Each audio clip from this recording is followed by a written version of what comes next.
Today, I'm going to be a bit of a fool. I use that descriptor for myself. I think it's accurate. And I'm going to talk about safety in Colombia. My name is William Hutchison. I, along with my wife, own Armenia Colombia Realty for Expats in Armenia Colombia.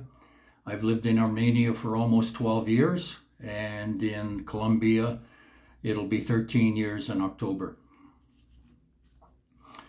I want to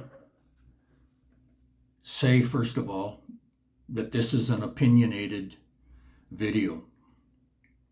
It's my opinion. I will not change it.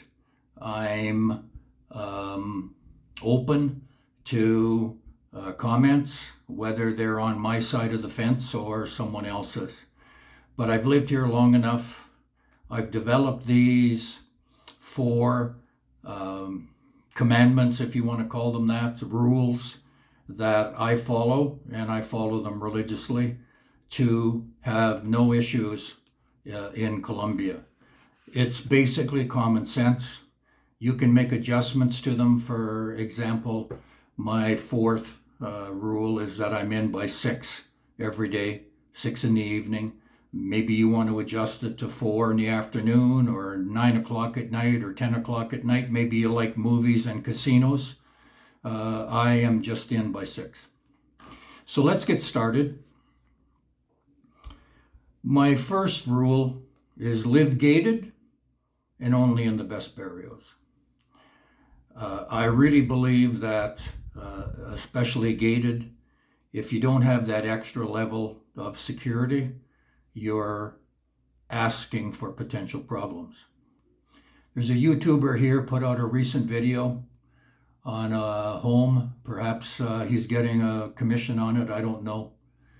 But it's stuck on the side of a hill. It looks like it's all by itself. Nice view. Says it's 7 kilometers from the main road, so really in the middle of nowhere. The home isn't complete. It I believe, has rainwater for the water supply. And to top it off, there's a problem with the deed. I'm involved in a project here right now in Armenia that people are waiting to get a deed changed. It's a minor change. The deed with the city says that the property is 60-some thousand meters, and the professional surveyor that surveyed it approximately a month ago says it's 80-some thousand. That to me is a small change. It's a number on a deed. You have a professional surveyor regulated and licensed by the country. And I think it would be a simple matter for the city to take her number, and that's the size of the property. But we're told it might take years to get that done. So in this case, with a house on the side of a hill in the middle of nowhere, and there's a problem with the deed, there are going to be issues. I don't know why anyone, in the first place, the channel is aimed at expats. How you could ever recommend that an expat live there is absolutely beyond me. They have to be kidding, but I know they aren't. The others, I see some others promoting substandard barrios here in Armenia. There's only 3 or 4 that really expats would want to live in. Most expats coming here can afford the better barrios. So there's no reason to put them into a barrio that's maybe level a strato 3 or 4. They're safer in the better barrios. Some of the properties too, including this one that's on the side of a hill, 7 kilometers from the main road, the value looks good. But in a lot of cases, they're hard to sell now, and they'll be hard to sell when it's time for you to sell. Nothing's going to change. If it's a difficult If it's difficult to get people to even look at it, and I'm in the business, I have some beautiful property, but it's hard to get people to have a look. Number one, because first of all, you have to have the clients from out of the country. I do. But you also have to have clients that want to invest that much money in Colombia. And some don't. These properties are 300 and up, 300,000 and up in US dollars, and people want to come here and spend half of that, maybe even a little bit less. They get good value for that money, but still, the ones at the upper end of the market are a tough sell. Now, some of these I see rurally advertised, they're a tough sell. People don't want to live rurally, they don't want to live outside a gated, they want the extra level of security. The one thing that people don't always recognize or perhaps talk about either is if you're living isolated, then you get a phone call from the United States and you have to go back. Maybe there's sickness in the family, someone needs some help, maybe somebody's having a baby. There's any number of reasons why you might have to go back to the United States for months. And if you're in an area where there's no support, your closest neighbor is half a kilometer away or maybe even farther, to think that you're going to come back and you're going to have all of your things, I think is a little bit delusional. Your television's not going to be there, neither is your refrigerator or your washing machine. Your small appliances, probably your staples of food, they'll be gone too. I'm not saying it's going to happen in all cases, but it's the risk. And these 4 points that I'm giving you are points that reduce the risk. The second point is don't advertise and don't take more than you need. And in this example, I'm using perhaps a trip to the center of town. I go to the center of town. I don't have jewelry. I don't have a watch. I have a cell phone. But the cell phone stays at home. There is no phone call that I need in an hour or two that can't wait until I come back. So I go to town, and the only thing that they can get from me is money. Along those lines, if I'm going to town and I think I need maybe 100,000 pesos, which is right now $25, I don't take more than double that. There's no sense going to town with needing to buy something for $25 and taking $300. That makes no sense because there's a lot of opportunity theft here. The police don't have the resources nor the time to track down somebody that stole your cell phone. They just don't. And the reason being, I think, is in most cases, they don't get it back anyway.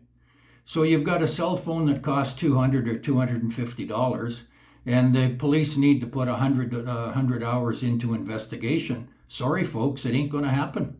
So the petty theft is basically overlooked.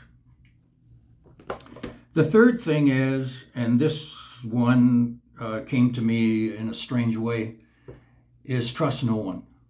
Just because you have a security guard and he might work for a company, maybe he's a private security guard hired by the condominium corporation. Don't trust him. I have a friend who builds condos, and this story goes back a few years.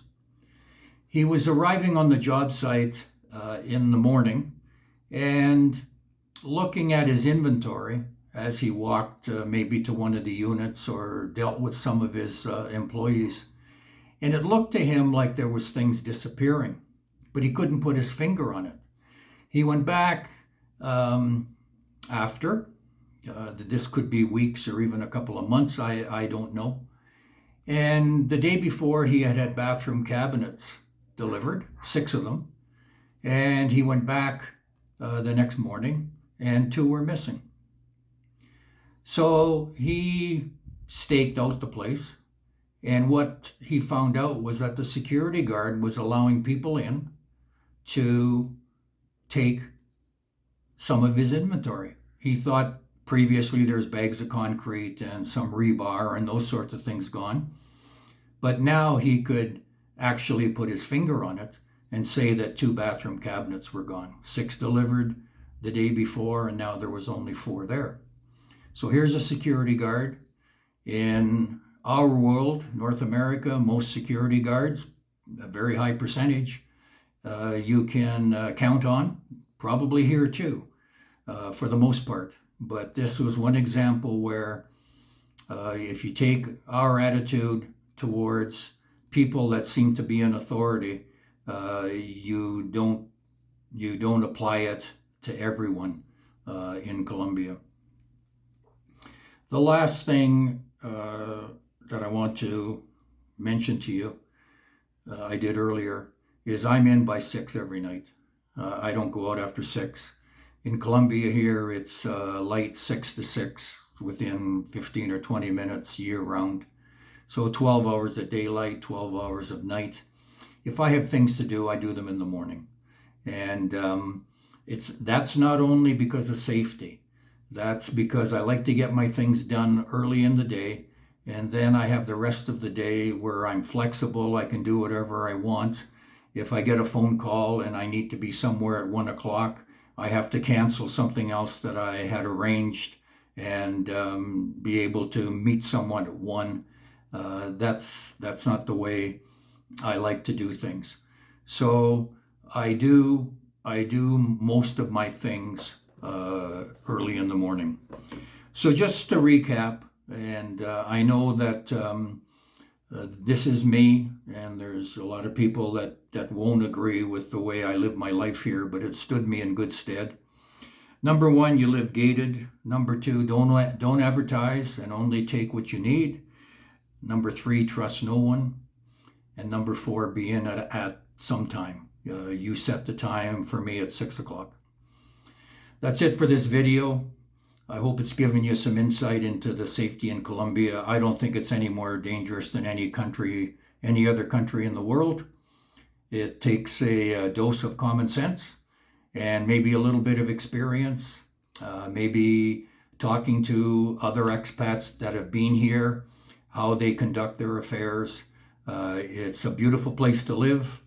I wouldn't live anywhere else in the world. I'm leaving here, as I've said to other people, either in an urn or with a toe tag. No other way.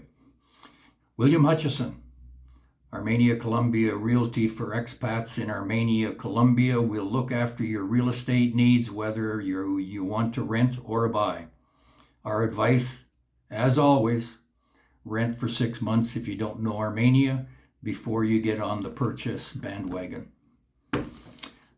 I live in paradise, and you can too.